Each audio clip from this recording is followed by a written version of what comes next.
വീണ്ടും നമ്മൾ വന്നിരിക്കുകയാണ്. ഇതിൽ നമ്മൾ നോക്കുന്നത് അഡ്വാൻസ് എനർജി ആൻഡ് എഞ്ചിനീയറിംഗ് ആണ് നമ്മൾ നോക്കാൻ പോകുന്നത്. സോ ഇത് ഒരു ബേസിക് ഒരു സ്മോൾ വീഡിയോ ആയിരിക്കും. ഒരു നമ്മൾ മാക്സിമം മൊഡ്യൂൾ 1-ത്തെ പോസിബിൾ ആയിട്ടുള്ള 3 മാർക്ക് ക്വസ്റ്റ്യൻ, പിന്നെ പ്രീവിയസ് ഇയറിൽ നോക്കിയിട്ടുള്ള കുറച്ച് 3 മാർക്ക് ക്വസ്റ്റ്യൻസ് ആണ് നമ്മൾ നോക്കാൻ പോകുന്നത്. പിന്നെ നമ്മൾ ബാക്കിയുള്ള ഡീറ്റെയിൽ ആയിട്ടുള്ള വീഡിയോസ് മാക്സിമം അപ്ലോഡ് ചെയ്യാൻ നോക്കുന്നതായിരിക്കും. സോ സബ്സ്ക്രൈബ് ചെയ്യുക, ലൈക്ക് ചെയ്യുക, പിന്നെ ഷെയർ അടിക്കാത്തൊരു ഷെയർ അടിക്കുക, പിന്നെ സബ്സ്ക്രൈബ് ചെയ്യാൻ മെയിനായിട്ട് ഇത്ര തന്നെ. അപ്പോൾ നമുക്ക് ഇതിൽ കിടക്കാം.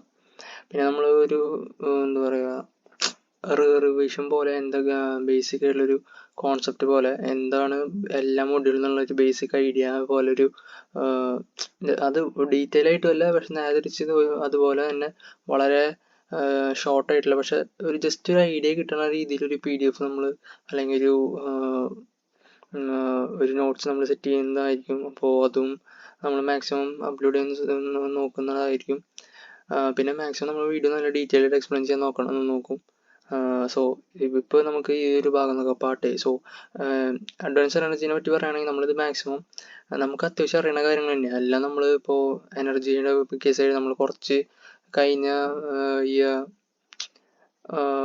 സെമ്മിലൊക്കെ കുറച്ച് പഠിച്ചിട്ടുണ്ടാവും. സോ അതിൻ്റെ ഒരു ബേസിന് പിന്നെ നമുക്ക് അറിയാവുന്ന ഒരു കുറച്ച് നോളജ് വെച്ച് അങ്ങോട്ട് തള്ളി വയ്ക്കുക. അതാണ് ബേസിക്കലി ചെയ്യാനുള്ളൊരു വേറൊരു എക്സ്ട്രാ പ്ലാൻ, ഒരു പ്ലാൻ ബി എന്നൊക്കെ പറയില്ലേ, അതുപോലെ നമുക്ക് ചെയ്യാമെന്നുള്ളത്.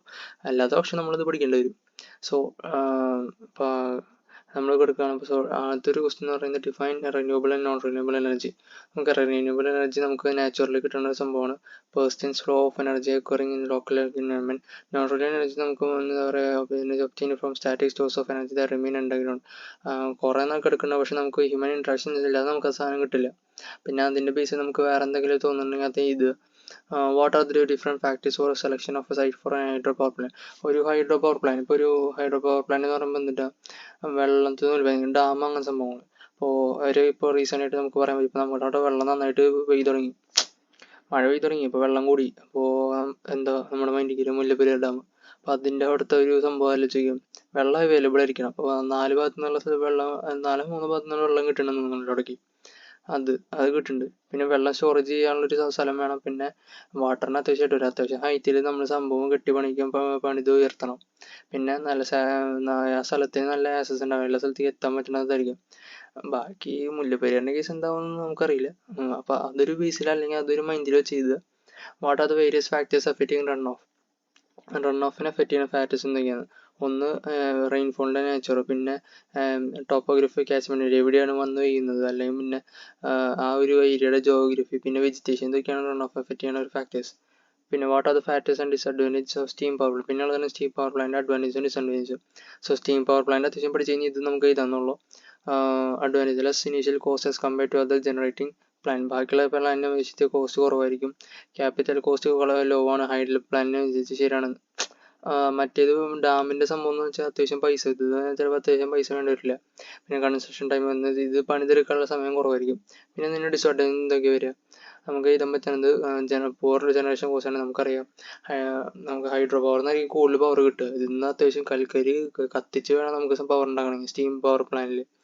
പിന്നെ operating cost is more compared to diesel. പിന്നെ ഓപ്പറേറ്റിംഗ് കോസ്റ്റ് ശരിയാണ്. അതിലേക്ക് സ്റ്റീം പവർ പ്ലാന്റ് നമ്മൾ എത്ര വട്ടം മെയിൻറ്റെയിൻ ചെയ്യേണ്ടി വരും, ക്ലീൻ ചെയ്യേണ്ടി വരും.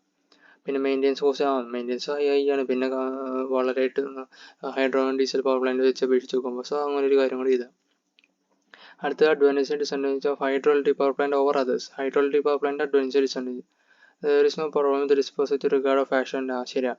ബാക്കിയുള്ള തന്നെ ആശയം ഉണ്ടെന്ന് വെച്ചാൽ ഈ ഡീസൽ പവർ പ്ലാന്റിലും പിന്നെ കോൾ വെച്ചിട്ട് കത്തിക്കണേലും എന്താ പറയുക, ബാക്കി ആഷ് ഉണ്ട്. അപ്പോൾ അത് തെർമോസ്റ്റേഷൻ പോലുള്ള സ്ഥലത്ത്. സോ അതൊരു ഡിസഡ്വാൻറ്റേജ് ചെയ്ത് ഈ ഹൈഡ്രോ പവറിന്. Hydraulic turbines can be switched on ശരിയാണ്. അന്ന് പറഞ്ഞത് hydraulic power plant is related simple in concept. ശരിയാണ്. ഹൈഡ്രോളിക് പവർ പ്ലാന്റ് വളരെ സിമ്പിൾ കോൺസെപ്റ്റ് ആണ്. അതൊരു സെൽഫ് കണ്ടെയ്ൻഡ് ആയിട്ടുള്ള ഒരു ഓപ്പറേഷൻ ആണ്. ഡിസഡ്വാൻറ്റേജ് എന്തൊക്കെയാണ്?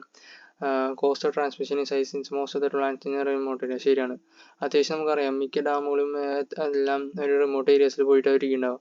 പിന്നെ hydro power projects are capital intensive with low rate of return. Rate of returns കുറവായിരിക്കും. എന്ന് വെച്ചാൽ കുറേ നമ്മൾ പൈസ പൊട്ടിക്കേണ്ടി വരും, എന്നിട്ട് നമുക്ക് കിട്ടാൻ റേറ്റ് ഓഫ് റിട്ടേൺസ് പതുക്കെ ചെറിയ തോതിൽ കിട്ടി തുടങ്ങുള്ളൂ. പെട്ടെന്ന് അപ്പം തന്നെ വലിയ മാസീവ് ആയിട്ട് നമുക്ക് കിട്ടില്ല. അതാണ് പറയണത്. elaborate on the current global energy supply scenario. So energy scenario provide a framework for exploring future energy perspective. ഇപ്പോഴത്തെ നമുക്ക് എനർജി സപ്ലൈ എന്ന് വരുന്നൊരു അവസ്ഥ എന്താണെന്ന് നോക്കണം. ഇപ്പോൾ global scenario experience and production transition 21st century ഇപ്പോൾ പെട്ടെന്ന് ഇതിൻ്റെ എനർജിയുടെ നമുക്ക് ആവശ്യകതയും അതിൻ്റെ നീഡും പിന്നെ ഒരു ടോട്ടലി വേൾഡിലെ എനർജിയുടെ ഒരു അവസ്ഥ മാറിയെന്ന് പറയാം. So world average energy consumption ഓരോ പേഴ്സണ് 2.2 tons ഓഫ് കോളാണ് കത്തിച്ച് വിട്ടാലാണ് അത്ര എനർജി നമുക്ക് ഉപയോഗിക്കാനുള്ളത്. ഇപ്പം നമുക്കറിയാം എത്ര ഇലക്ട്രോണിക്സ് ഗാഡ്ജറ്റ്സ് എക്യുപ്മെൻറ്റ്സ് ഇതൊക്കെ വരുന്നുണ്ട്. സോ ഇൻഡസ്ട്രിയൽ കൺട്രീസിൽ പീപ്പിളിന് അവിടുത്തെ ആൾക്കാർക്ക് 4 to 5 times more than a world average and 9 times more than the average of developing countries. Developing countries ആണ്ട് കൂടുതലായിരിക്കും അവർ യൂസ് ചെയ്യുക. അപ്പോൾ അമേരിക്ക ജസ്റ്റ് തന്നെ America uses 32 more commercial energy than in India. ഒരു Indian ഉപയോഗിക്കേണ്ട 32 times കൂടുതൽ കമ്മർഷ്യൽ energy use ചെയ്യുന്നുണ്ടെന്ന് പറയുന്നത്. സോ എന്തുകൊണ്ടാണ്? കുറേ ഗാഡ്ജറ്റ്സ് വന്നു, അവർ ഡെവലപ്ഡ് ആണ്, ഓൾറെഡി ഡെവലപ്ഡ് നേഷൻ. സോ അങ്ങനെയാണ് ഇത് പറയുന്നത്. ഒരു നമ്മുടെ ചുറ്റുവട്ടത്ത് അല്ലെങ്കിൽ ഗ്ലോബലി നടക്കുന്ന എനർജി സപ്ലൈൻ്റെ ഒരു അവസ്ഥ എന്താണെന്ന് കുറിച്ച് പറയുന്നതാണത്. പിന്നെ what are the functions of economiser and super heaters in a steam power plant. ഒരു steam power plant economiser super ഹീറ്ററിൻ്റെ ആവശ്യകത എന്താണ്? ഒരു സൂപ്പർ ഹീറ്ററിന് has lot of energy. Since super heater സ്റ്റീമിന് കുറേ എനർജി ഉള്ള കാരണം സൂപ്പർ ഹീറ്റർ നമ്മൾ സ്റ്റീമിൻ്റെ ടെമ്പറേച്ചർ കുറയ്ക്കാനായിരിക്കും നോക്കുക. എക്കണോമൈസർ നമ്മൾ എനർജി കൺസർവ് ചെയ്യുന്നത് കുറയ്ക്കാനായിരിക്കും നോക്കുക. സോ റീഹീറ്റർ ഉപയോഗിച്ചിട്ട് നമ്മൾ ബോയിലറിൻ്റെ തെർമൽ എഫിഷ്യൻസി കൂട്ടുക. പിന്നെ demand factor, load factor and diversity factor. Diversity factor normally അതിനൊരു ഗ്രേറ്റർ വാല്യൂ, യൂണിറ്റിയെക്കാട്ടും ഒന്നിനെക്കാട്ടും കൂടുതൽ വാല്യൂ ആണ് ഡൈവേഴ്സിറ്റി ഫാക്ടർ. അല്ലെങ്കിൽ equal to unity if the load factor individual demands of simultaneously. Load factor the ratio of average load to maximum demand during a certain period of time. അതാണ് load factor എന്ന് വെച്ചാൽ നമുക്കിപ്പോൾ load കൂടുതൽ വരുന്നു അല്ലെങ്കിൽ continue ചെയ്ത് അതൊക്കെ ആലോചിച്ച് നമുക്ക് ഈ സംഭവം കിട്ടും.